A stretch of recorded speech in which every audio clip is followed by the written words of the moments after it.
de Canal N. El día después de la marcha, al final fueron 21.000 manifestantes en la movilización nacional del llamado 19J. 21.000 manifestantes, para hacerlo más gráfico, vendría a ser la mitad del Estadio Nacional de Lima. Así que es una proporción no menor. Y son finalmente los que se atrevieron a marchar y a movilizarse. Creemos que es una movilización que no puede ni debe invisibilizarse, ¿no? Como lo han hecho algunos panfletarios que reducen todo a la palabra fracaso, ¿no? Nosotros apostamos más bien por sacar o extraer cosas en bien común y no perderse en el tú ganaste, tú perdiste, tú empataste, ¿no? Porque lo único que se consigue con ello es la división, el encono, ¿no? El enfrentamiento y el calificativo fácil que hace ver a la sociedad peruana como el patio de un colegio, ¿no? Sin desmerecer lo noble que es la escuela. Me refiero a la inmadurez, ¿no? Está muy claro. Ahora, podemos evaluar lo que ha dejado la marcha, ¿no? Primero, lo que no se vio ayer, o por lo menos no hay registro, ¿no? Pese a que se advirtió o se anticipó que era algo significativo, ¿no? Inminente, se decía. No hubo camarada Vilma, no hubo satélites de camarada Vilma, no hubo terrucos, los narcos del Braen tampoco, ¿no? Cuidado que la DINI y la policía pierdan la poca credibilidad que han podido, ¿no? Acumular después del nefasto periodo de Pedro Castillo, que precisamente corrompió la inteligencia y corrompió la policía. Recordemos los ascensos, ¿no? Los ascensos, los $20.000 en el baño, todo eso tiene un correlato en la putrefacción, ¿no? Y el deseo de hacer que la policía y la inteligencia trabajen para un presidente que se entregó a los brazos de la corrupción y que está preso por golpista, ¿no? Ese punto de la agenda, el de Pedro Castillo, restitución, ha sido el menos atendido, el más desoído, ¿no? El que ha quedado arrinconado, el más desdeñado, ¿no? Y claro, por ejemplo, ¿no? Había una famosa gráfica que hemos comentado aquí del estudioso Omar Coronel, que esto de Pedro Castillo y su restitución, ¿no? Estaba muy aparte, en un extremo, en un pedido minoritario, ¿no? O que quienes levantaban esa bandera no eran pues muchos, ¿no? Y claro, ¿qué queda? Queda una movilización activa, queda la calle como un espacio de ejercicio de ciudadanía y de democracia. Finalmente, la cantidad de heridos se tradujo en 11, ¿no? La policía no fue la policía de enero, ¿no? La policía del 19J no fue la policía de enero, ¿no? Pero la estrategia a partir de las 8 de la noche comenzó a endurecerse, ¿no? Ligeramente. Si bien no significó el costo de vida, repito, acumuló un total de 11 heridos según el Ministerio de Salud. Entonces hay una calle que se expresa y hay una presidenta que hoy, el día después de la marcha, pide una agenda. Escuchemos. Compatriotas ayer han salido a la calle. Es su derecho también constitucional de salir. Pero reconocemos a los ciudadanos y ciudadanas que en su mayoría se manifestaron pacíficamente. Eso es bueno por el Perú.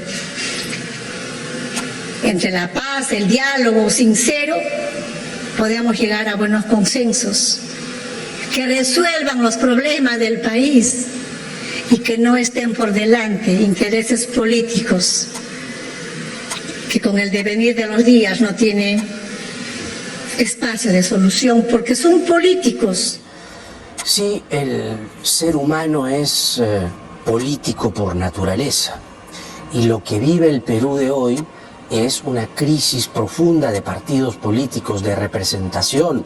Por eso es que el Congreso, con 9% de aprobación, hoy más bien legisla para sus camarillas, para sus intereses, y no hay un flujo de lo que son las demandas reales de la población con lo que se aprueba finalmente en el Parlamento. La presidenta al medio, con una movilización como la de ayer, podría, más que pedir una agenda, plantear ella una agenda, plantearla. Pero les hablaba de lo bueno, por decirlo así, de la movilización de ayer. Ciudadanía, espacios para expresarse libremente. Lamentamos profundamente los 11 heridos que dejó esa movilización. Afortunadamente esto no pasó a mayores. Cuando digo pasó a mayores, que no haya pasado a mayores significa que no haya ocurrido la muerte de un peruano, una peruana. Eso hay que, digamos, ponerlo en realce, ¿no? Pero siempre están por allí los cazafortunas, los cazavotos, ¿no? Aquellos que quieren pescar a río revuelto. Y algunos personajes fueron pillados por no solo las cámaras, sino hoy la gente pues tiene un dispositivo y va registrando, va grabando, ¿no?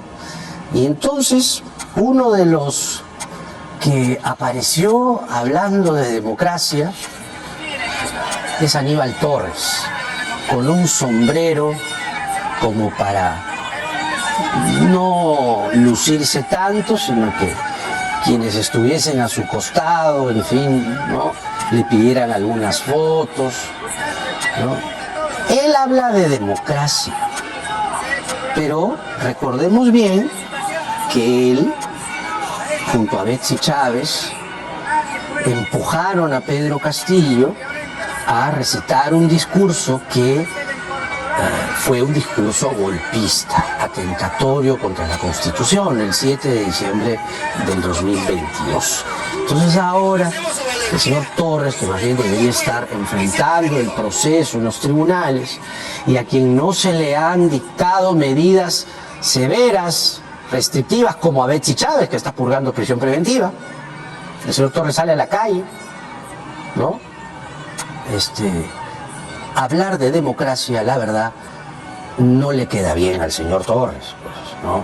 Siendo el ideólogo, el inspirador, según los apuntes fiscales que han ido apareciendo y según los indicios que uno acumula y que se van aclarando de cómo se gestó la aventura golpista de 90 minutos de Pedro Castillo, el señor no puede hablar de democracia, pues, ¿no?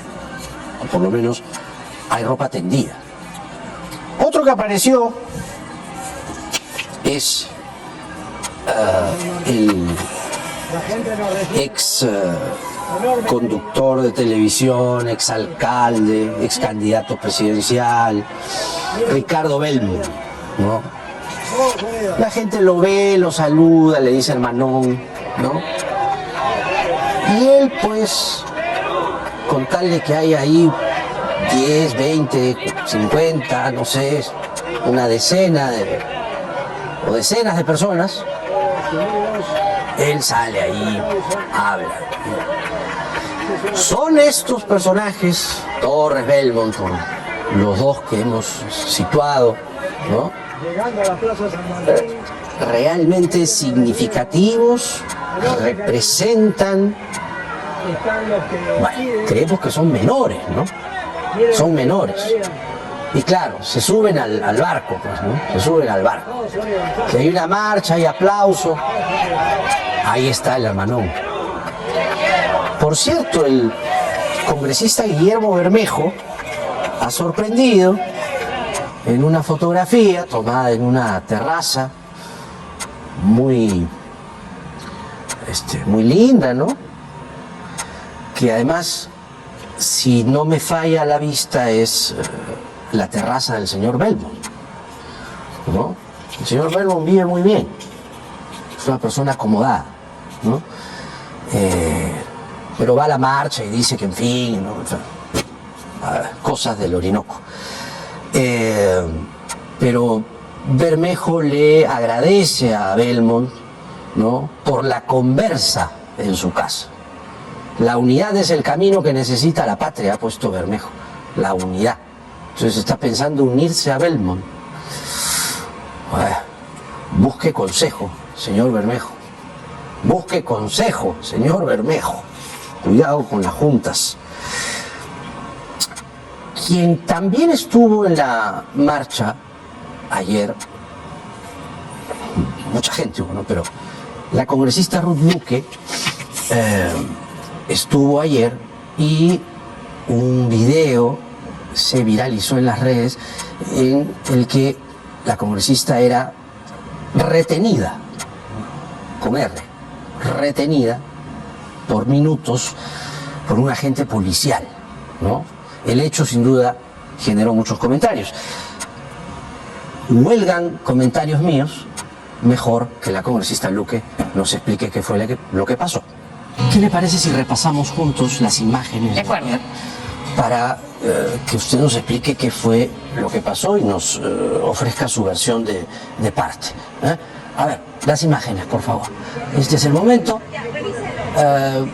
en el que a usted la retienen, ¿verdad?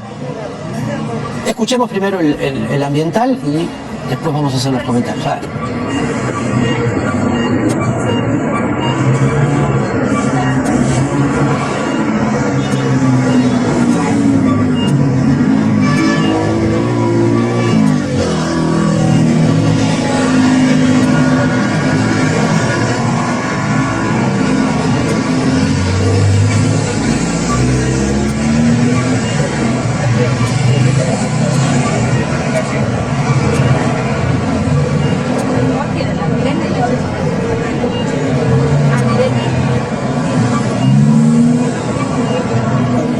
Requerimiento de documentos, ¿no?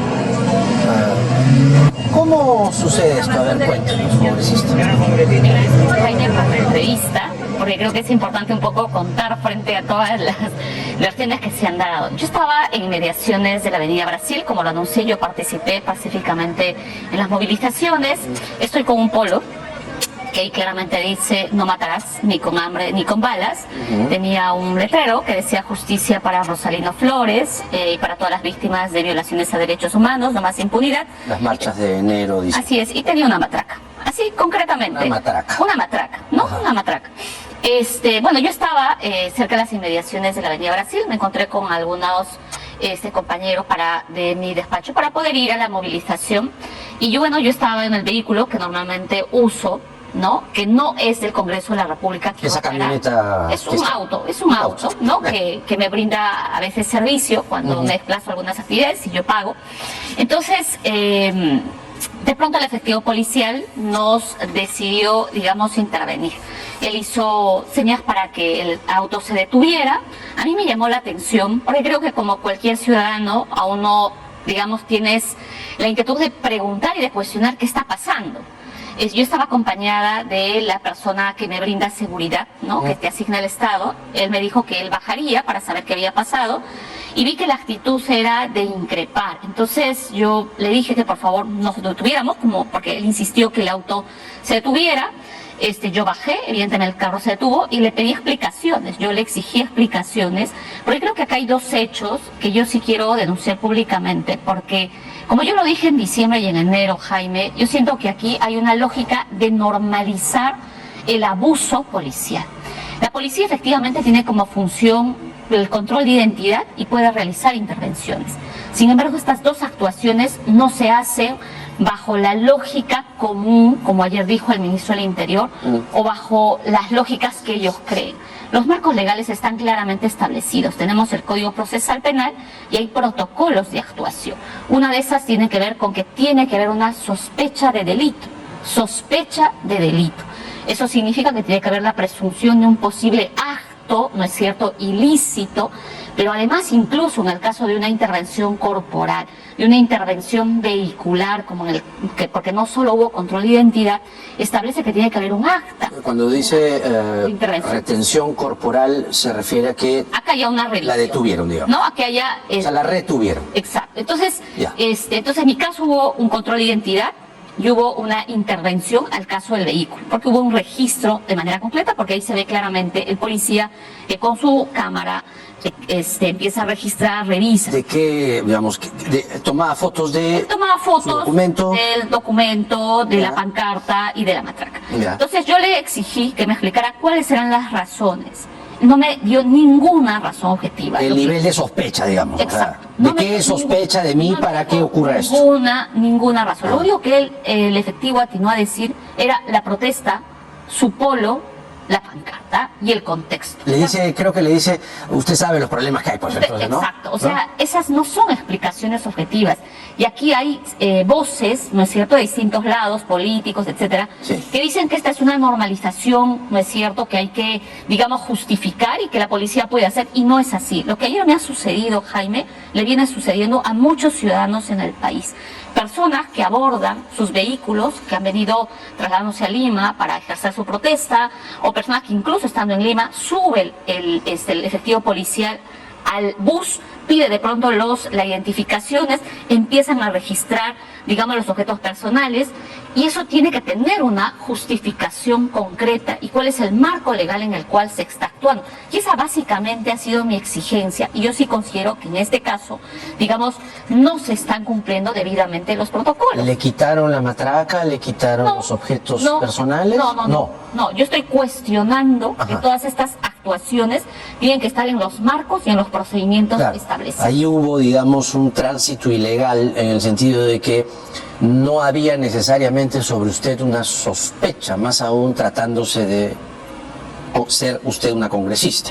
Ahora, no había ninguna sospecha y creo que bastaba con que haya una explicación mínima, que creo que es además en una situación de cualquier naturaleza, indistintamente de mi condición, porque hay quienes dicen que yo apelo a mi condición. Yo no apelo a ninguna condición, Jaime, al contrario, yo como cualquier ciudadana, así si tú eres o cualquier persona es intervenida de la manera en la cual lo natural y lo espontáneo es que surge, que se me expliquen las razones. Eso es lo natural y lo innato que surge frente a cualquier ciudadano.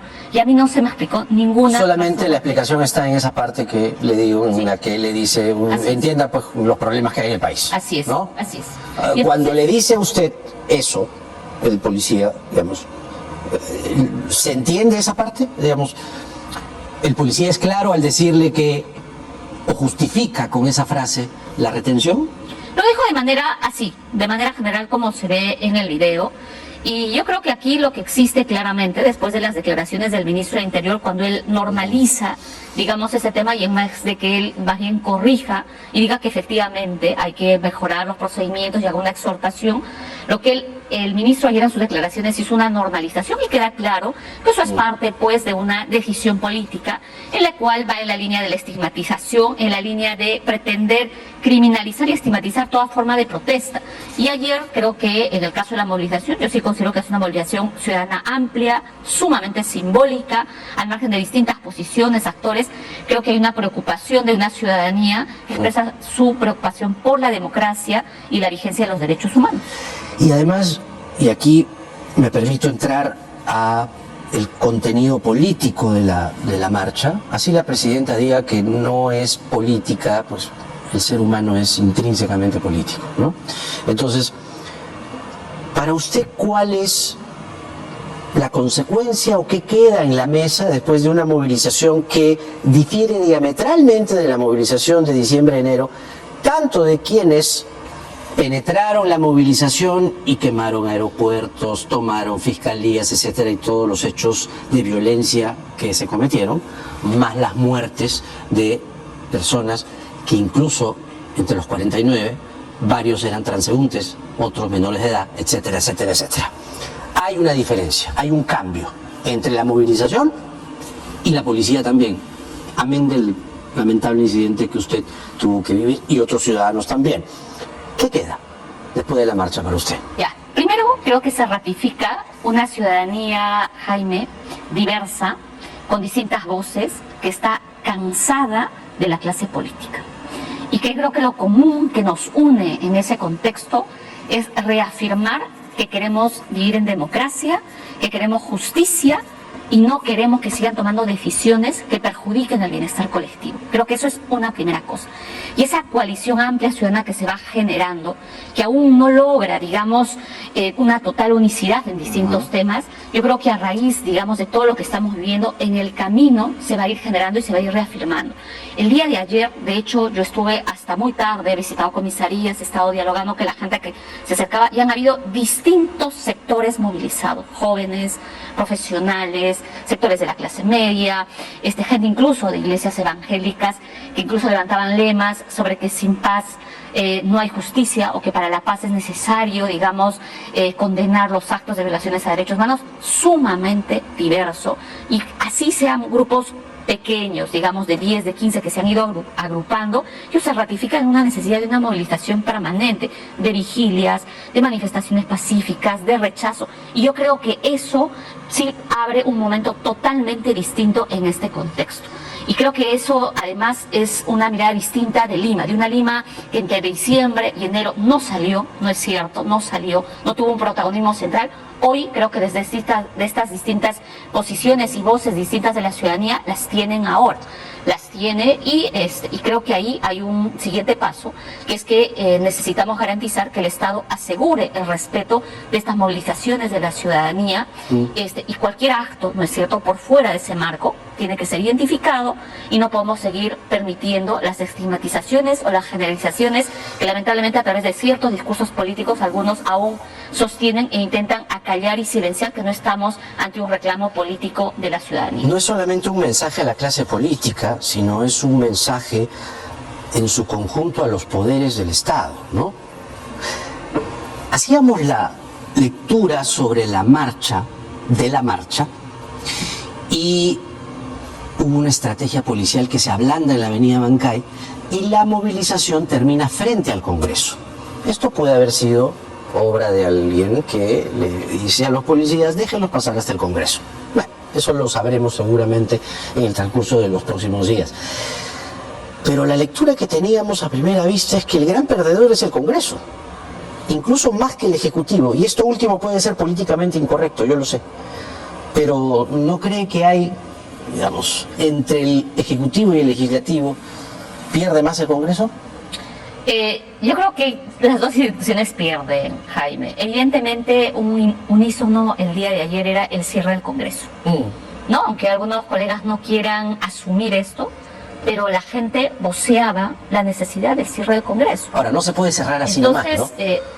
Y claro, y esta... No es que decimos, lo cierran, se cierra, no se puede, ¿no? Claro, no es que se va a hacer automáticamente, eso lo sabemos, pero creo que esta frase expresa, digamos, el rechazo a la forma como el Congreso no solamente ha tomado decisiones sobre ciertas instituciones, sino todos los escándalos y actuaciones que han habido desde los recortes de sueldos, desde viajes, en general, muchas de las cosas que ha ido, creo desde mi punto de vista, denigrando el rol y la actuación política de esta institución, que la población siente cada vez más lejano y no se sienta representada. No es que yo le diga pues que Dina Boluarte esté pues ¿no?, en un podio y haya ganado algo, no. Pero ¿no cree usted que le da un mayor margen de acción de cara al mensaje de 28 para poder plantear una agenda más distanciada del Congreso, del que últimamente la presidenta ha estado mucho más emparentada, mucho más cercana? Mire, yo creo que de ambos lados, tanto del lado de ciertas bancadas del Congreso que vienen defendiendo a capa y espada a la señora Boluarte, también sutilmente intentan ir desligándose. Creo que hay declaraciones de unos colegas que incluso han dicho, ya le hemos dado un plazo hasta, ¿no es cierto?, el 28 de julio, y del 28 de julio vamos a ver qué hace. Entonces, ahorita creo que hay una especie de convivencia necesaria, porque sabemos que la sobrevivencia de uno exige la del otro. Y esa es la forma, ¿no es cierto?, la que están haciendo. Y lo único que les queda es apelar a la legalidad. Entonces, yo sí creo que de cara, digamos, a lo que viene el 28 de julio, va a depender mucho también de cómo termina la elección de la mesa directiva. Y por eso creo que es importante ratificar que hay una población movilizada y que expresa su rechazo y su preocupación desde estas distintas voces y ejercicio democrático que ha hecho la población.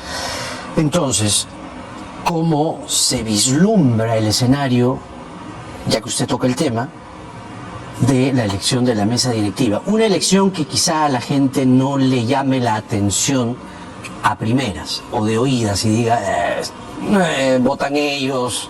No, pero es importante prestarle atención a la elección de la mesa directiva, porque quienes dirijan el Congreso en el próximo año, ¿no?, en la próxima legislatura, van a decidir la agenda de los grandes temas que han estado ahora reducidos a, discúlpeme, ¿no?, es un tema general, pero a una agenda de mercachifles.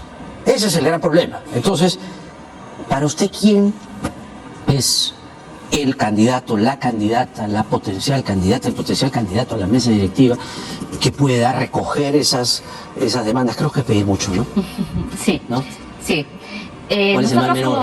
¿Cuál es el mal menor? Nosotros como bancada, porque este es un acuerdo que hemos discutido en bancada, hemos ratificado en nuestro vocero titular, en el congresista Raimundo, para que entable diálogos y que están desarrollando con las distintas bancadas, digamos, de izquierda, digamos, que se ratifican en el centro, para ver si es que se puede ahí generar una mesa, digamos, de izquierda, centro-izquierda.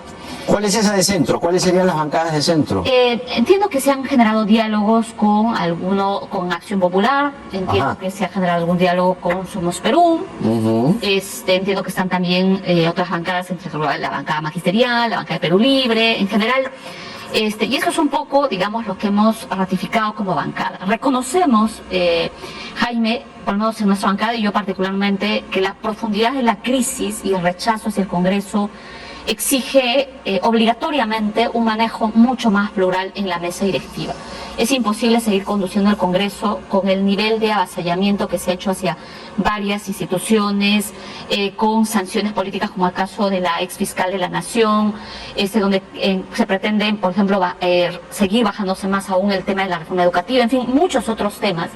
Entonces, eso, por lo menos nosotros lo tenemos muy claro y creemos que por eso es importante generar un cambio en esta mesa directiva. La derecha, expresada en la primera y la segunda elección, sabemos claramente cuáles han sido los intereses que han conllevado, primero desde el desconocimiento de los resultados, luego con todo el devenir que son parte responsables de esta crisis. Entonces, por eso es que como bancada estamos creyendo que en ese escenario debería generarse un mínimo común democrático sobre algunos temas que no se puede desligarse de lo que la población está reclamando. Esos son, digamos, las debilidades o las críticas que usted hace a la derecha congresal. ¿Y cuál sería la autocrítica en la izquierda, incluyendo el periodo Castillo y, si quiere, hasta la marcha de ayer? ¿Qué cosecha la izquierda al día de hoy?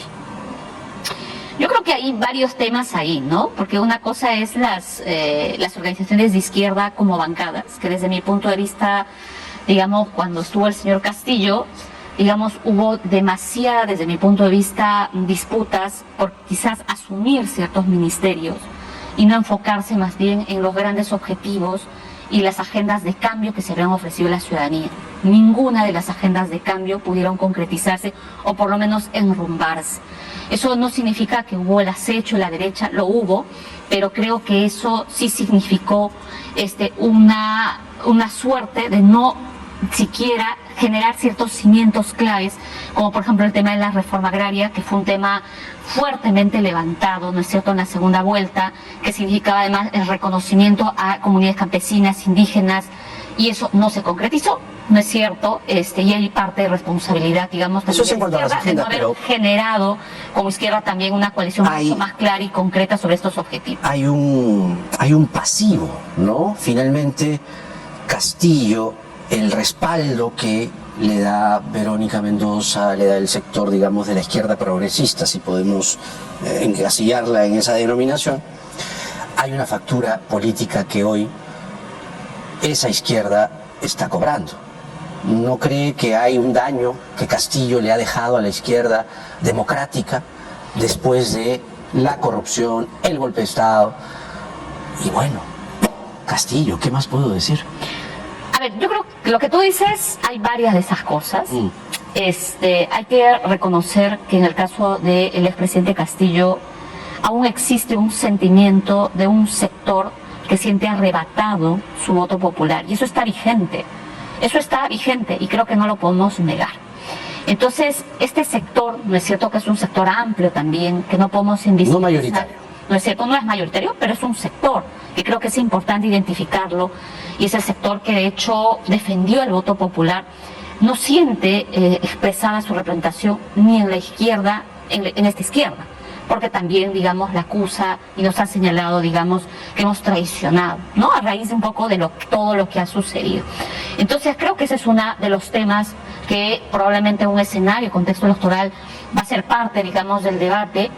Y lo otro es el tema de los actos, digamos, parte de estas presuntas actos de corrupción, ¿no es cierto?, de los cuales está investigado el señor Castillo, su entorno, ministros que no están habidos, etcétera. Eso también es un tema que ha estado presente, ¿no es cierto?, que no ha habido, creo yo, la contundencia para exigir y denunciar en el momento oportuno, y no ha habido mucha claridad con la mezcla de todas estas lógicas de desconocimiento del resultado electoral, las permanentes interpelaciones, censuras y controles políticos a lo mínimo. No ha habido la capacidad de mostrar y visibilizar que también era un tema en el cual había que rechazar, que sí hubo, pero lamentablemente por estos temas no se logró visibilizar como se hubiera esperado, ¿no? Y explicar claramente a la ciudad. El otro día hacíamos un análisis y llegamos a una conclusión que creo que es interesante reiterar para entender el fenómeno de este grupo de peruanos y peruanas que dicen restituyan a Castillo, ¿no? Pese a que hizo un golpe, pese a que tiene anotaciones fiscales que cada día lo comprometen aún más con haber recibido coimas. El fraudismo sembró ese desconocimiento de la institución electoral que hoy la gente del otro lado dice, ya, si hubo fraudismo, ¿no?, durante tanto tiempo se gritaba fraude, yo también puedo decir que Castillo se ha restituido. Pero eso es la anomia. ¿Por qué ese sector de la izquierda, que es una izquierda muy particular, ¿no?, se comporta como los fraudistas? A ver, yo no calificaría necesariamente como un sector de izquierda. Creo que lo que aquí existe... Castillista, digamos. Ni lo tildaría de castillista, fíjate, Jaime. Y creo que ahí hay que leer con mucho más cuidado. No, para entender, ¿no? Quieren la reposición de Castillo. Ya, pero creo que hay que entender más allá, o sea, creo que más allá de decir reposición de Castillo, creo que hay que entender lo que está detrás de esa reposición. Y ahí haces tú bien en recordar cómo inicia parte de este periodo corto de crisis. Primero con el desconocimiento del voto popular, donde además voces de acá de derecha ningunearon a quienes votaron. Regiones que votaron 90 provincias, las ningunearon, las discriminaron, las trataron de ignorantes. Y ese sector, evidentemente, se ha sentido discriminado, esa es ninguneado. Del fraude. Entonces, y se ha movilizado para defender su voto popular. Y creo que en el caso de Castillo, él enarboló, ¿no es cierto?, ese amplio sector popular que no se sintió visibilizado en otras elecciones anteriores.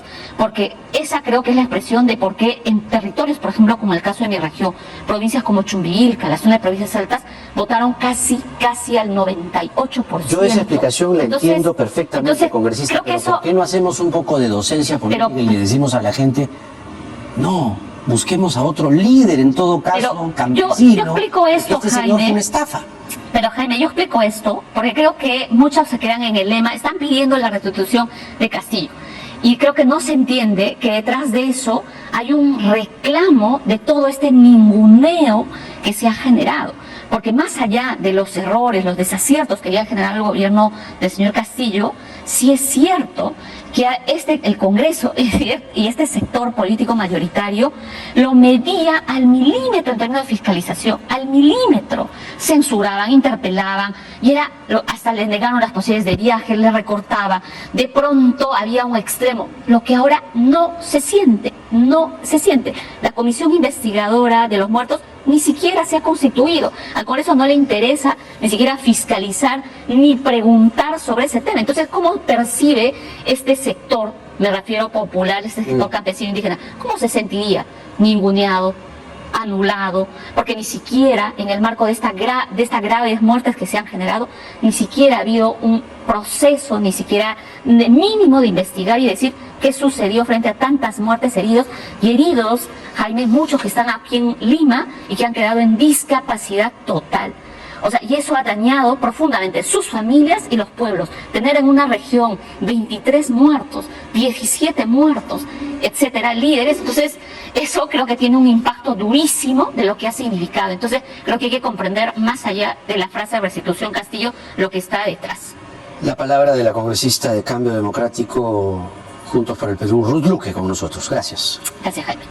Vamos a continuar el programa con otro político, exministro, excongresista, que también participó en la marcha. Él es Gino Costa. 1.000 personas se movilizaron. En líneas generales, una manifestación democrática, de libre expresión. Lamentable lo de los 11 heridos, ¿no? Lamentable algún incidente en el que la violencia pudo haberse rebasado, pero no llegó a mayores. Por eso que en líneas generales creemos que ha sido una movilización democrática. ¿Qué le deja al país? Yo agregaría que además de democrática ha sido pacífica. Por cierto, ¿no? De cara a lo que habíamos tenido y de cara a lo que se temía, eso es relevante. Y yo creo que ha contribuido a ello también, digamos, el debate público sobre el tema y las invocaciones de distintas instituciones, y la conducta en general anterior a la policía también. Entonces, creo que en ese sentido meritorio, porque veníamos de los hechos de violencia hace 6 meses. Segundo, Jaime, además democrática y pacífica, nacional, ¿no?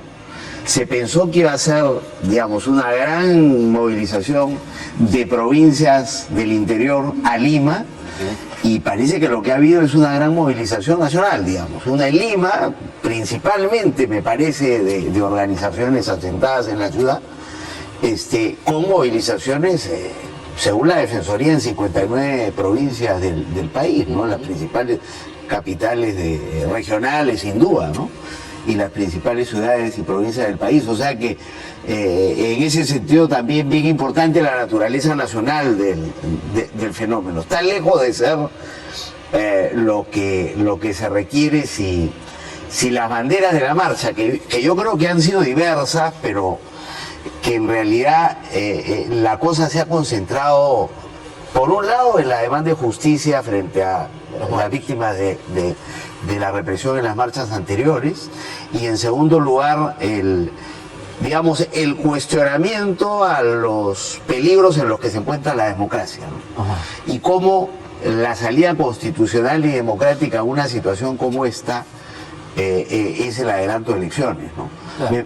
Me parece que ese ha sido otro elemento importante de la marcha. Coexistiendo muchas banderas, me da la impresión que el sentir mayoritario ha ido por ahí. Y eso me parece positivo, ¿no? Descartar, por ejemplo, planteamientos pues absurdos, ¿no? Como que, por ejemplo, se le dé libertad al presidente Castillo, ¿no? ¿Tú crees que ese punto de la agenda ha quedado descartado? Lo que yo he sentido, digamos, en la marcha es que eso no era un asunto relevante ni significativo para quienes estaban ahí. Diferentes asuntos que se levantaban como banderas. Ni tampoco especialmente la Asamblea Constituyente. Entonces, ese también para ti está fuera. No digo que esté fuera, O por lo menos no está por ahora no digo que en el esté, centro de la pero atención. como que se empieza a gestar, digamos, un consenso en torno a una agenda mínima que pasa por justicia frente a la impunidad, Ya. defensa de la democracia frente al avance, ¿no es cierto?, de un Congreso que copia instituciones, que va eliminando controles y que pretende erigirse en una suerte de dictadura parlamentaria, ¿no? Liquidando en el camino la democracia. ¿Tú crees que la marcha de ayer es una contención a eso que se advierte como un avance, una aplanadora desde el Congreso a tomar, copar Me parece que es una primera señal desde la ciudadanía, ¿no es cierto?, que no solo rechaza esto en las encuestas, sino que decide movilizarse. Un primer gesto en ese sentido, después de la parálisis que deja pues la tragedia de hace 6 meses, ¿no? Y tú que has sido ministro del Interior, ¿no te parece sintomático que la movilización haya podido, gracias a una flexibilización policial, llegar hasta la fachada del Congreso? Le preguntaba ayer a José Liche y no se acordaba cuando había sido la última vez en la que una movilización había podido estar en la avenida Bancay con Junín frente al Congreso. ¿No crees que eso es Ese tema casual además ha o no? sido la fuente principal de los enfrentamientos, ¿no?, entre protestantes y policías en los últimos años, ¿no?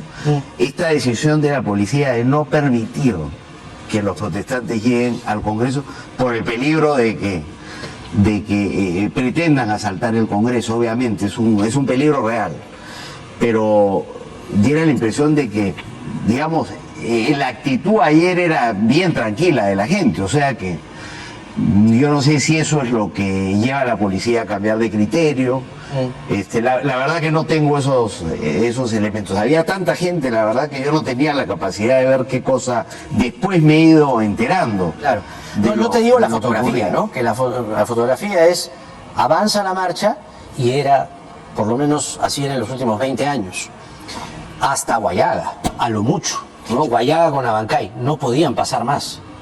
Pero de pronto... Bueno, ya han pasado y pudieron no pasar. pasó nada, felizmente. Claro, pero voy a la lectura política que tú y yo podemos hacer, tú con la capacidad que tienes para hacerlo. Si es el Congreso la institución más desacreditada popularmente, si es el Congreso la institución que está copando otras instituciones, si es el Congreso que traba el adelanto de elecciones que un sector importante de la población pide, ¿no es sintomático que la población haya llegado justo frente al Congreso o es casualidad?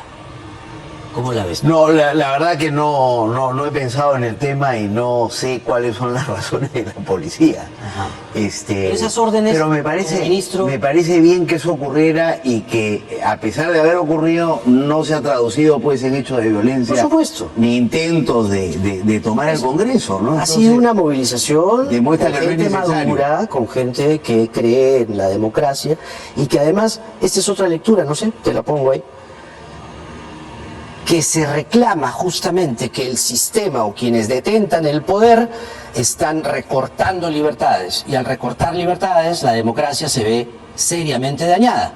Que la calle haya vuelto a ser el espacio de libre expresión sin una represión policial bruta como la de enero, que trajo las consecuencias trágicas que trajo, es un pasito más hacia la democracia que hacia la autocracia, ¿no crees? Hemos Sí, recuperado sí, un no, poquito la democracia. eso es. O ha eso es ganado sin duda un punto positivo, la democracia, ¿no? Pero no basta, ¿no? No, es No una basta lucha cuesta arriba, ¿no? Para hacer para detener esa ofensiva del Congreso, creo que eso no basta. Necesitamos que movilizaciones como la que hemos tenido ayer se repitan, que esto sea un poco más organizado, que se articule, ¿no es cierto?, una fuerza democrática frente a esta ofensiva, porque en el Congreso no están con ganas de detenerse, ¿no? Está claro que se están quedando no por el sueldo, se están quedando porque hay una agenda, tienen el poder y no quieren dejarlo. Y esa agenda yo creo que es una agenda peligrosa para la democracia, es una agenda que pone en peligro la independencia de poderes, sobre todo el judicial y el electoral, eventualmente la libertad de expresión, y es una agenda que favorece intereses informales, mafiosos, y criminales con muchísima frecuencia. Lo que simboliza eso mejor es esta ley de colaboración con la corrupción, en realidad, ¿no? El tema de la colaboración eficaz que esté en manos del Ejecutivo y que el Ejecutivo todavía no observa. Yo espero que lo haga. El ministro porque Maurate sería, no ha hecho absolutamente nada. sería una señal pésima, pero que haría sentido en este contexto del cual estamos hablando. Por eso la discusión de la salida frente a esta situación. Impunidad por un lado y deterioro democrático por el otro. 3 años más de esto, Jaime, con este Congreso y con este Ejecutivo, que además el Ejecutivo está demostrando una incapacidad de gestión, ¿no?, preocupante. Ya lo demostró con el dengue, por mencionar Pero un premiaron caso, a la seguir el libro señora costero.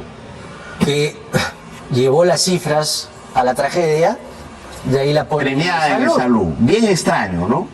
¿No han corregido eso? Bien extraño, no se ha explicado ese nombramiento, sobre todo cuando hay investigaciones en las que está comprometido el premiado, porque se le ha pagado a una proveedora de salud que parece que obtuvo el contrato irregularmente, con una oferta que era bastante más costosa que los productos que se compraron en ese momento en el mercado, y interviene el Premier para que se le pague. En ese contexto hay este nombramiento extrañísimo, ¿no? Si lo ha hecho tan mal en el Ministerio de Salud, ¿por qué lo iría a hacer bien en ¿Crees que es una en persona Salud? útil para Otárola?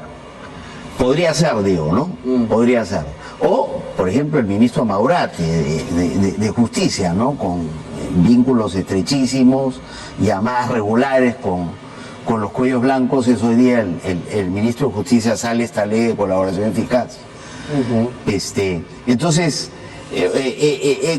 este es el Congreso que necesitamos frente a los desafíos que tiene el Perú, un Congreso que apuesta para el retroceso en las reformas.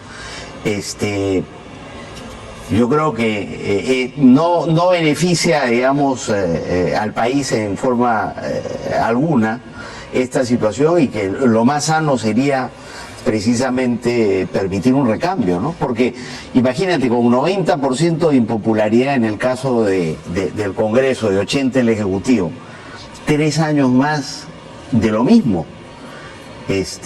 La tendencia es a la baja. La tendencia es al cero, ¿no? deterioro, a que la presión se acumule, que se mantenga la polarización. Un revulsivo. Entonces pensábamos ayer, viendo la marcha y los resultados, que, repito, esto puede ser impopular, siempre le digo a mis invitados, que la presidenta podría tener un caudal político mínimo que le permita tomar una cierta distancia del Congreso, del cual siempre ha estado emparentado, siempre ha estado cerca, siempre ella se percibe ante la opinión pública como alguien dócil, adocenada, frente al Parlamento y sus tropelías que tú bien has sintetizado. Ese espacio que le da, a nuestro juicio, ¿no?, tú me dirás, podría darle a la presidenta un aire tal y pasar a la historia y decir: adelanto elecciones el 28 de julio y se acabó. ¿Te sorprendería o no? Claro, ella no tiene la última palabra, ella lo hizo, ¿no? Pero el gesto... Y ya lo hizo con pocas ganas. Landir papeles. ¿No? Y no hizo nada ante la decisión del Miren la Congreso. marcha del 19, se anuncian marchas 27, 28, 29, por cierto. Sí. Miren la marcha, la gente movilizada, ¿no? La policía, una actuación correcta, si quieres, le puede imprimir ese sello, que es en pro del Ejecutivo, y una movilización que nos pide que no vayamos, pues. No vamos. Sí, yo lo veo difícil porque en los, ¿cuántos? 7 meses o casi 8 meses que ya tiene como presidenta, no hay nada que indique que ese es el camino que ella está interesada a seguir, ¿no? Yo creo que ella es muy impopular. La manera como manejó las protestas, la manera como contribuyó ella a exacerbar un clima, la manera como ha maltratado a los peruanos. Pide agenda. Me da la impresión de que eso es ¿Es insulso? ¿Crees que cae en saco roto? Hoy día sale y dice, hagamos una agenda, abre los brazos y le pide a la gente movilizada que se siente con ella. ¿Le crees? No, no le creo y yo no creo que el país le crea y yo no creo que hayan condiciones para ese diálogo. Mira tú, Jaime, lo que ocurrió en la protesta pasada fue una tragedia. Cierto. 50, 60, 70 peruanos. 49 según el registro de personas que han sido muertas por violencia, arma de fuego, bala policial. o Menores de edad, en el caso de Guamán. transeúntes, etcétera, etcétera. Eso está acreditado por los organismos de derechos humanos. De parte del gobierno no ha habido la asunción de ninguna responsabilidad política, no se ha ido ningún ministro, no se ha, digamos, separado el cargo a ningún jefe policial ni militar por lo ocurrido. Mientras tienen lugar las investigaciones, no sabemos si hay investigaciones administrativas, pero no se ha hablado de eso. Dicho sea de paso, tampoco hay resultados de investigaciones sobre los hechos de violencia desde el lado de la protesta. Se dijo los narcos, Sendero, los mineros ilegales. ¿Dónde están esas investigaciones? El país tiene que conocerlas. No hay nada de eso. Entonces, y más bien el discurso sigue siendo el mismo. De repente comenzó a cambiar ayer, pero antes de ayer el discurso era, oye, ¿quieren más muertos? Vienen a Lima, ¿quieren más muertos? Hace 2 días, 3 días. Entonces, yo no he visto, no veo que un personaje como la presidenta con el recorrido de estos meses pueda ser una interlocutora válida. La calle puede darle un cierto ánimo de contrición a la presidenta, reflexivo. La calle puede hacerle despabilarse y decir, la realidad es otra, ¿no? Si es que las movilizaciones prosiguiesen y si este esfuerzo ciudadano se mantuviese. Mi pregunta es, ya que has estado anoche en la marcha, o ayer, ¿ves tú la fortaleza ciudadana, un empuje, una garra que le dé fuste para aguantar días de marchas hasta las fiestas patrias? Y luego, ¿ves fuerza? ¿Había fuerza? Yo, por el lado de la movilización, dices tú, bueno, yo creo que sí, ¿no? ¿Hay empuje como para sostenerse varios días? No sé si sostenerlo esto todos los días, no entiendo esa convocatoria. 27, 28, 29. 27, 28, La 29. CGTP está Bastaría, proponiendo, la CGTP está proponiendo eso, otros proponen que haya una nueva movilización el día sábado. Sí, yo creo que el involucramiento de la CGTP le da seriedad a la movilización, ¿no? Tiene experiencia, tiene trayectoria, tiene identificación con las causas democráticas en el país, es una institución seria, ¿no? Con organización y capacidad de movilización. Ayer ha quedado demostrado. Ahora, no entiendo la razón para tener 3 movilizaciones cuando se podría tener una, pero veremos qué pasa. Yo no tengo gran esperanza en que la presidenta pueda a estas alturas cambiar.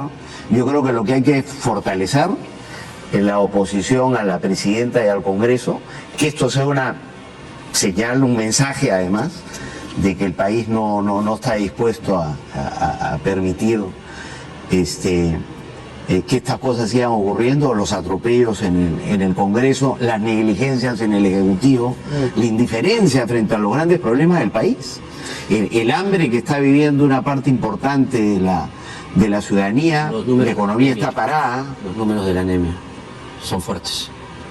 Ahora, yo recordaba, precisamente viendo la marcha frente al Congreso, que la razón por la cual se ponen rejas a la Plaza Bolívar fue por una marcha que ocurrió en el año 1998 contra Fujimori, donde también estuvo la CGTP.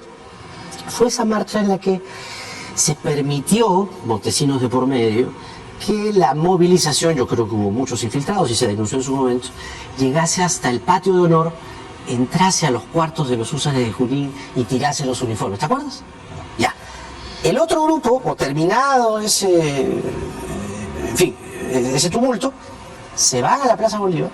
No habían rejas en ese momento, era como entrar a un parque, ¿no? Y tiran piedras de una manera. Yo cubría esa marcha hace muchos años. Y a partir de ahí se enreja la Plaza Bolívar, ¿no? Entonces, recordando esos años, había un espacio que logró acumular a las fuerzas desde diferentes procedencias ideológicas, el Foro Democrático. Y ayer, y esta es mi pregunta, no vi liderazgos en la marcha, vi personajes, tú con la trayectoria que tienes, Verónica Mendoza por su lado, Sigrid Bazán por el otro, marchas las de mis tiempos, las de los tuyos. Había una primera línea con una gran banderola donde estaban pues Alfonso Barrante, Javier Díaz Canseco, Gustavo Mome, etcétera, etcétera, etcétera, ¿no? No hay liderazgos, no hay espacios para el liderazgo. Eso también es un punto en contra de la marcha, ¿no crees? O en la movilización o en el éxito de las demandas de la movilización. Yo creo que es uno de los desafíos, ¿no? Dotar a esa oposición democrática, a este Ejecutivo y a este Congreso de un liderazgo colectivo que hoy no se tiene, ¿no? Pero eso se va gestando al calor, digamos, de la movilización. Y eso es lo positivo de lo ocurrido ayer, que yo creo que salimos ya de la parálisis que dejaron, digamos, las protestas violentas de hace unos meses. Y la gente perdió el miedo. Y como todo fue pacífico y discurrió bien, y por momentos incluso con espíritu festivo, yo creo que la gente se va a animar a volver a salir. Porque hay mucho malestar en el país. Mucho malestar que se concentra en el Congreso y en el Ejecutivo. Y en una democracia, frente a ese malestar, lo que corresponde es movilizarse organizada, pacíficamente, de manera sostenida, para que la gente sea escuchada. Para que los resultados de esas encuestas se traduzcan en, digamos, en un cambio de actitud, ¿no? Eso es la democracia. La democracia no es, digamos, ser elegido y después olvidarte de la gente. Y el país está diciendo, y no estamos de acuerdo con ustedes, no estamos de acuerdo con lo que están haciendo, no estamos de acuerdo con la impunidad frente a las muertes. Eso tiene que cambiar. Tú dices, de repente hay voluntad de cambio. No lo he visto hasta ahora. Ojalá que lo hubiera, porque en el fondo todo esto está orientado, ¿no es cierto?, a cambiar actitudes. Y si eso no funciona, entonces habrá que hacerlo generando las condiciones para un adelanto de elecciones. O sea, sí le das un margen escéptico, pero un margen Siempre. ¿no? a Siempre, Dina por Boluarte, supuesto, que podría tener un rapto de lucidez y decir, ya, vamos a hacer las cosas como se debe. Pero está, creo yo, el temor muy grande en su fuero interno de las muertes y de si dejase la presidencia, la va a dejar sí o sí, pero si la deja antes, pierde el poder y va a prisión. Por supuesto. Ese es un elemento problema, perturbador en el para caso ella, del ¿no? Congreso, que dejen, digamos, el poder 3 años antes, ¿no? Claramente han demostrado que no tienen ganas de hacerlo, no solo por los beneficios, digamos, y las ventajas de estar en el Congreso los próximos 3 años, sino porque, como te digo, hay una agenda. Y eso es lo que más me preocupa a mí, esa agenda, que es una agenda, digamos, que favorece intereses formales, mafiosos, criminales. Favorece a la corrupción. Todo eso está avanzando con este Congreso. Y no es bueno para el país. Tampoco es bueno para la economía, creo yo, ¿no? Porque mira tú, lo que se sostiene es que todo esto, para algunos, se justifica porque trae alguna estabilidad. Pero es una estabilidad que no está produciendo los resultados que necesitamos. La inversión sigue retraída. Vamos a crecer mucho menos que el año pasado. Y la inversión no se va a retomar hasta que no tengamos un mínimo hasta que no resolvamos el problema político, creo yo. Y por eso me parece tan peligroso esperar pasivamente hasta el 2026 con estos actores políticos. El exministro y excongresista Gino Costa con nosotros. Gracias, Gino. Gracias, Jaime. Un gusto conversar contigo. Vamos a hacer la pausa y regresamos con un abogado, un militante del Partido Popular Cristiano, un partido de derechas, para que nos dé su mirada con respecto a la movilización Y a esto, ¿qué pasa después? O sea, el día después de la marcha, los días después de la marcha y lo que debe enfrentar la presidenta Boluarte, principalmente en el corto plazo, en el mensaje de 28. ¿Qué tal, Javier? Bienvenido. Buenas noches, Gracias por estar la aquí. invitación. Bueno, representas no solo sanguíneamente, sino también políticamente a un sector político que jugó un rol importante en la constituyente, en los años 80, en una alianza con Belaunde, una candidatura de tu abuelo, el 85, que no tuvo buen puerto porque tenía pues al lado un candidato como Alan García. Y en los 90 el Partido Popular Cristiano, con Lourdes Flores y otros en su momento, personajes en otras versiones quizá, jugaron un rol importante en defensa de la democracia y conformaron lo que se denominó en su momento el Foro Democrático. Haciendo el paralelismo histórico, ¿qué podemos extraer o qué podrías tú extraer de la marcha de ayer en bien del país? Y si podemos sentarnos los sectores divididos, cansados, fragmentados, odiados el uno con el otro, insultándose en el Twitter todo el día, a hacer una agenda mínima. ¿Eso es posible? Eso es lo que se debería hacer, efectivamente, ¿no? Es claro que la gente está harta, cansada. Hay un malestar generalizado, eso no lo podemos negar. Inclusive la gente que está en contra de las marchas, tenemos que reconocer que hay un malestar generalizado en la población de una situación que vivimos hace 7 años, de 2016, en la que no hay tranquilidad, no hay estabilidad. La gente no puede trabajar y salir a trabajar y llevar la comida día a día a su casa. El emprendedor, las pequeñas y medianas empresas que finalmente se formaron y que mucha gente salió de la pobreza y entró a la clase media, que es el motor de la economía, hoy en día se ve muy perjudicada.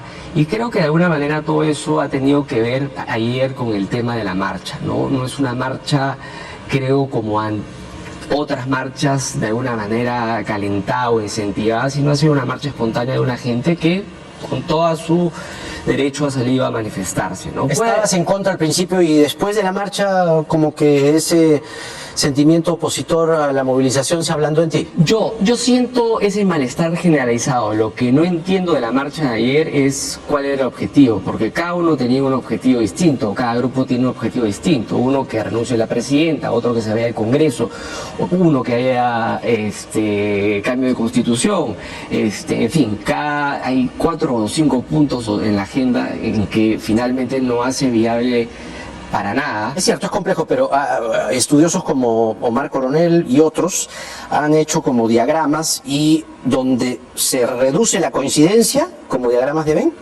es la salida de Boluarte y sanción a los responsables por las muertes en diciembre y enero. Digamos, allí... Ahí pasamos al tema y a la pregunta que tú particularmente has hecho, ¿no? Y acá lo que se tiene que hacer, y esto es una crítica hacia el gobierno, y eso es lo que espero escuchar yo en 10 días o en 8 días, el 28 de julio, a la presidenta proponiendo sus soluciones para el país. Porque lo último que hemos visto, lo que hemos visto de Dina Boluarte y de su gabinete simplemente es administrar las crisis que se van presentando el día a día, administrar la coyuntura política del día a día, pero no está presentando o no está haciendo conocer a la ciudadanía finalmente cuáles son las soluciones a los problemas del país. Y tenemos a Dina Boluarte en puridad hasta el 26. Entonces yo creo que va a ser fundamental su discurso del 28 de julio y que vaya con propuestas reales y que sean ejecutables. Si no ha dado u ofrecido propuestas reales en estos 7 meses, ¿cómo esperas o por qué esperarías que esta vez sí la chunte? Porque el tiempo se le acaba. Yo creo que finalmente la gente, como te digo, hay gente espontánea que está con malestar y está esperando que esto de alguna manera se estabilice, que se reactive nuevamente la economía, se generen puestos de trabajo que se han perdido durante la pandemia, durante el gobierno de Castillo. que se traten algunos temas que no están siendo conocidos, por ejemplo, qué se va a hacer, por ejemplo, con el niño en 4 o 5 meses cuando empiecen las lluvias.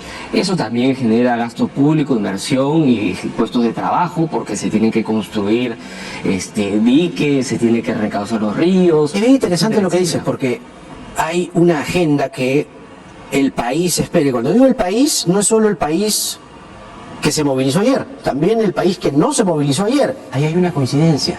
El país que se movilizó y el que no se movilizó espera algo del gobierno que el gobierno no le da.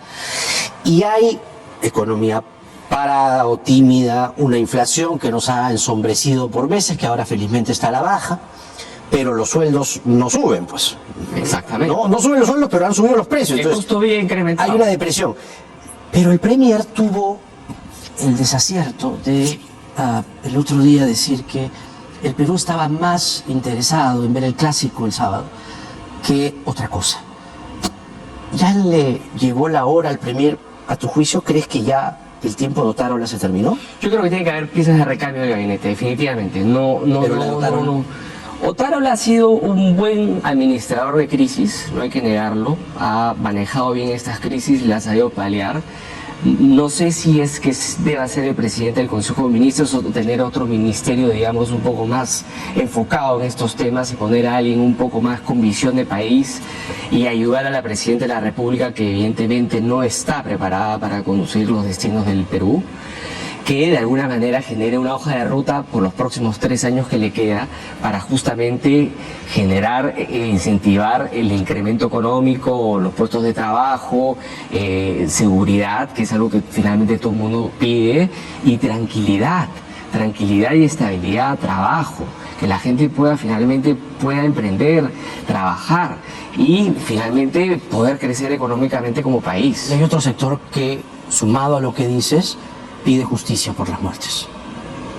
Eso es un tema que se tiene que investigar y el Poder Judicial determinará responsabilidades. Por lo menos 49 de las más de 60 están documentadas por organismos internacionales, Naciones Unidas incluido, de que tuvo responsabilidad policía peruana, uniformado peruano, menores de edad, transeúntes.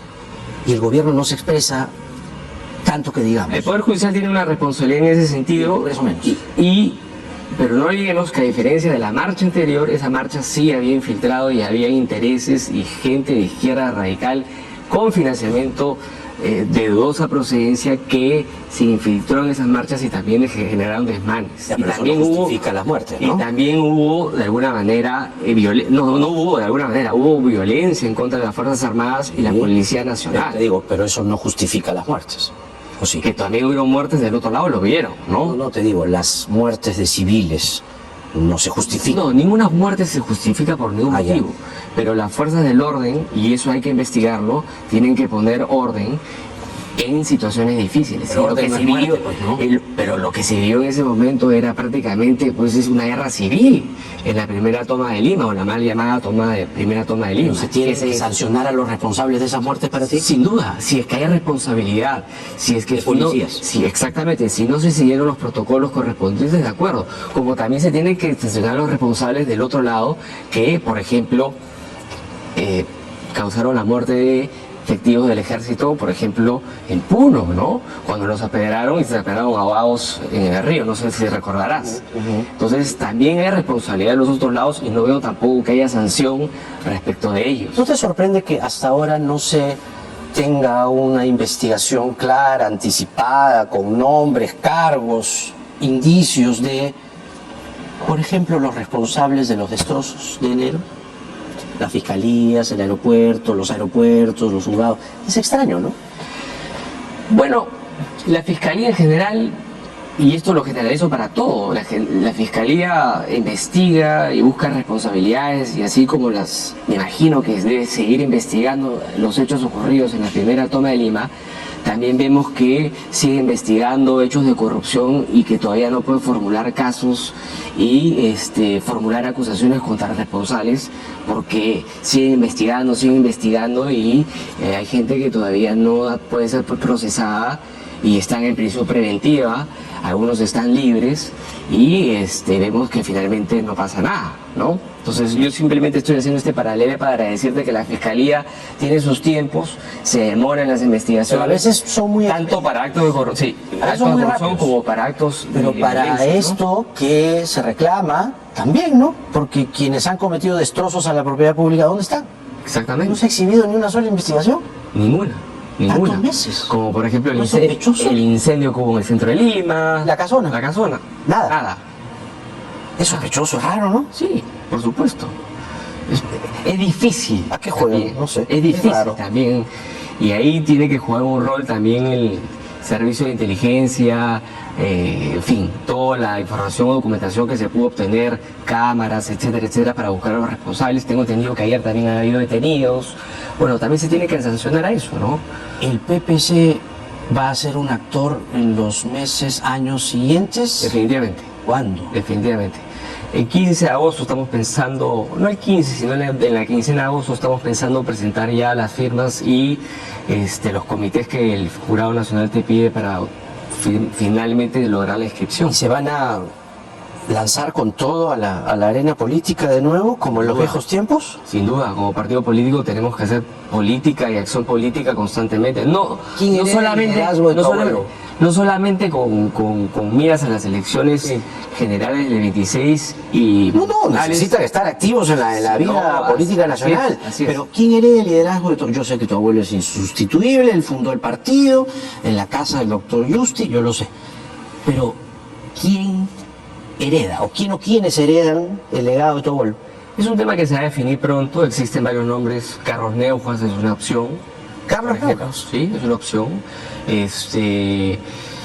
Y hay otras, como Carlos también, y hay que ver y hay que barajar, y finalmente esto tiene que ser ratificado por un congreso en el partido, quién es el que finalmente decidirá quién asume la presidencia del partido y quién conforma la dirigencia nacional. Ya Lourdes tuvo sus oportunidades, ¿no? ¿O va a tener una enésima oportunidad? Bueno, Lourdes es una persona que también es importante dentro del partido y fuera del partido, es una persona que tiene una ¿Que no trayectoria la descartas? importante. Sin duda, yo no la descarto. ¿Candidata presidencial? No, yo no digo candidata Ya. presidencial, ella lo ha negado hasta la saciedad. No, ella lo ha negado hasta la saciedad. Yo estoy hablando de la presidencia del partido. De la presidencia del partido. Sí. Las candidaturas Ya. presidenciales, Jaime, se tendrán que ver más adelante. Y yo te soy sincero, a la luz de lo que estamos viendo y hemos visto con más de 30 partidos, sería ilógico decirte que alguno de ellos va a ganar con un estrecho margen y va a tener finalmente un apoyo en el Congreso o un apoyo electoral que le va a permitir gobernar tranquilamente por los próximos 5 años. Eso lo veo muy poco probable. Yo lo que creo que acá tiene que suceder es que partidos afines se junten y formen alianzas de tal forma que el voto no se termine atomizando como ha sucedido en el 21. ¿Y el PPC con quién establecería algún tipo de alianza? No creo que de nuevo con el APRA, ¿no? ¿O sí?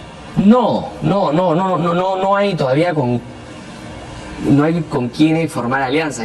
Es una posición que creo que se está discutiendo y se debe seguir discutiendo dentro del partido. Y es algo que yo por lo menos creo que se debe de dar.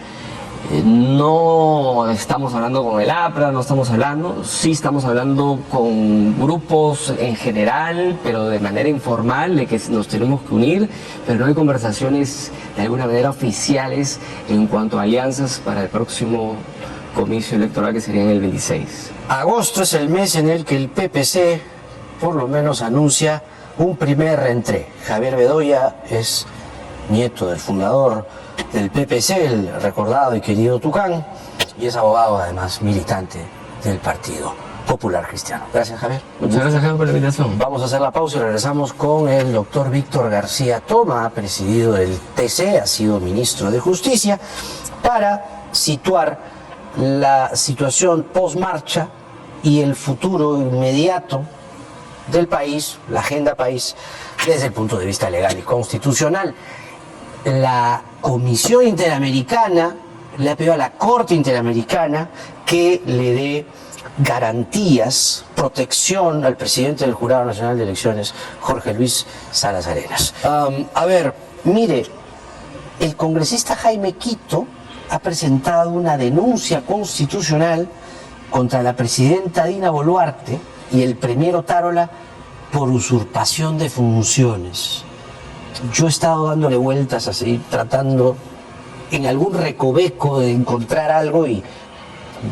¿Usted le encuentra algún sentido a esta denuncia? Parece que el congresista Quito no se ha enterado que el 13 de diciembre del año pasado, la Sala Plena de la Corte Suprema, que encabeza el doctor César San Martín, emitió una resolución en el marco de un proceso iniciado por el señor Castillo, a consecuencia de la privación de su libertad por mandato judicial, y en esa resolución judicial se desestimaron todas las observaciones que se habían generado en relación al procedimiento seguido en el Congreso.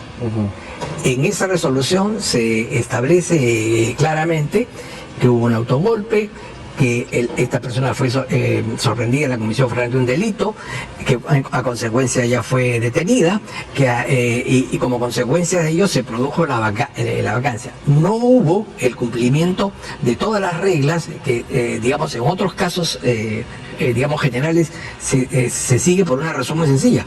El Congreso de la República tenía que dar una respuesta en 48 horas, porque ese es el plazo máximo de detención que tiene una persona.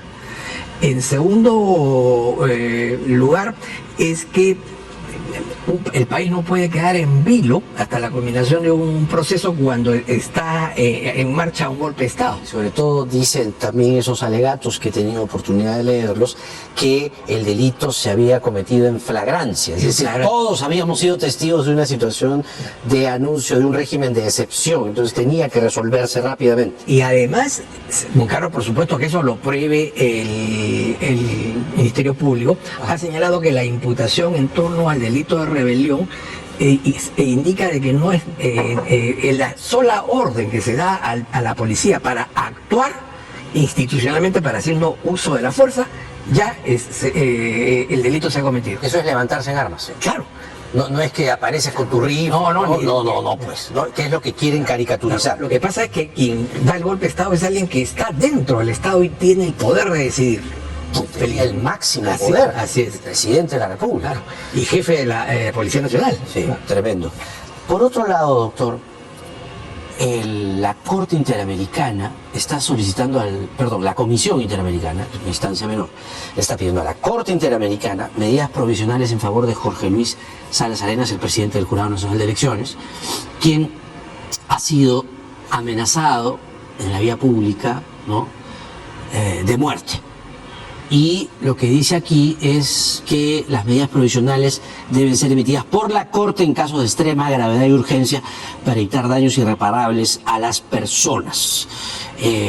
¿Cómo se aplica esto en la realidad y cuál es su opinión al respecto? A mí me parece una medida exagerada, porque los hechos, digamos, no tienen la connotación que aparentemente quiere darle la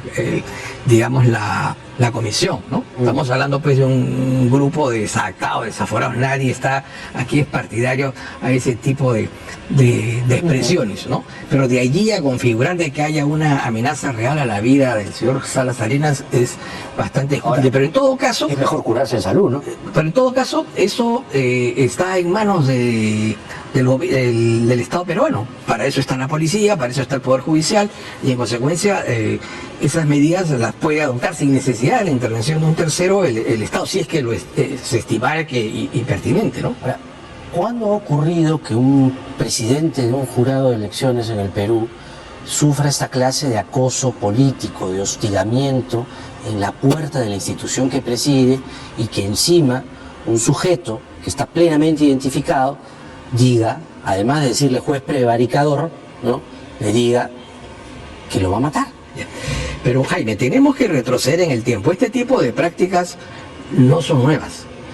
Se iniciaron durante el periodo del fujimorismo. Yo recuerdo dos casos muy emblemáticos: el caso de Marta Chávez y el caso de este conocido cantante del grupo Los No sé quién, no sé cuánto, que lo tomaron en la casa de Marta Chávez, tiraron bolsas de basura. Y luego le ingresaron, creo, al sótano del canal 5 o RPP, y ahí... No, en la cochera acá cuando funcionaba Panamericana, aquí. Entonces, lo abordaron a la salida. Claro, allí se gestaron este tipo de acciones que son... scratches. se ha producido también contra la señorita Tudela.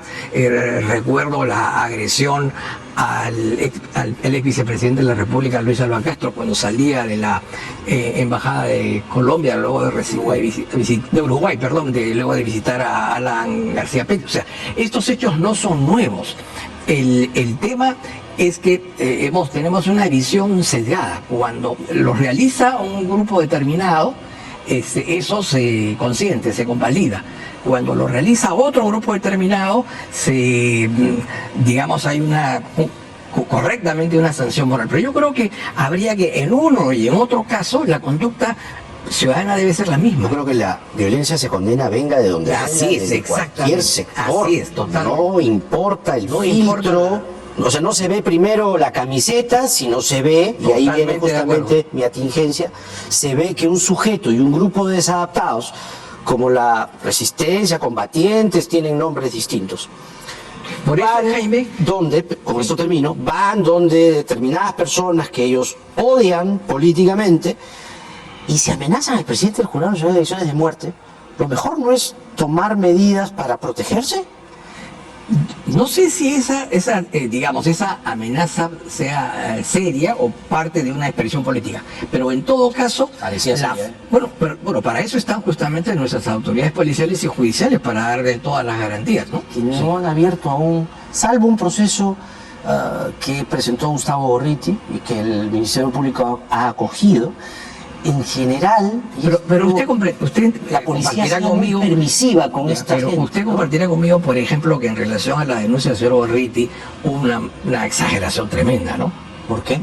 Cuando este ciudadano extranjero Lo de la Rosa. Claro, entonces ahí hubo... Yo, sí vi. Yo creo que se debió, no estoy justificando, simplemente analizo los hechos, creo que se debió a un exceso de tensión. Que vengan todos los días a gritarte y a decirte que eres un miserable, que esto y lo otro. A uno lo sacude, ¿no? Creo que podemos estar de acuerdo en que no es necesario, no es conveniente y que es repulsivo este tipo de manifestaciones, vengan de donde vengan, y que ciertamente deberíamos hacer más de lo que estamos haciendo. Eso sí. Claro, pero usted está en contra de que la Corte le dé, digamos, o exija al Estado peruano que le dé protección, porque no es la Corte la que le va a dar la protección. La Corte le está diciendo al Estado peruano, oye, déle protección al presidente del jurado electoral. Creo que es innecesario porque, Las dejemos desprotegidas alas. No, creo que es innecesario por lo siguiente. En primer lugar, porque desde mi punto de vista, no está claro si la amenaza es seria o es parte de una expresión políticamente desbocada. No. Pero si alguien en la puerta de, no sé, donde usted trabaja, etcétera, le dice, te voy a matar. Usted dice, ese es un loco. Es loco. Pero sucede que cometen actos delirantes y reñidos a la ley frecuentemente. Es decir, no es que una vez apareció. Son gente que sale disciplinadamente a esparcir odio. Y literalmente, heces. Este pedido, Jaime, este pedido de la comisión tiene un hecho significativo. Seguramente el día de mañana, estoy seguro, la Policía Nacional, las autoridades fiscales o judiciales emitirán un pronunciamiento de cuál ha sido el destino de esta investigación.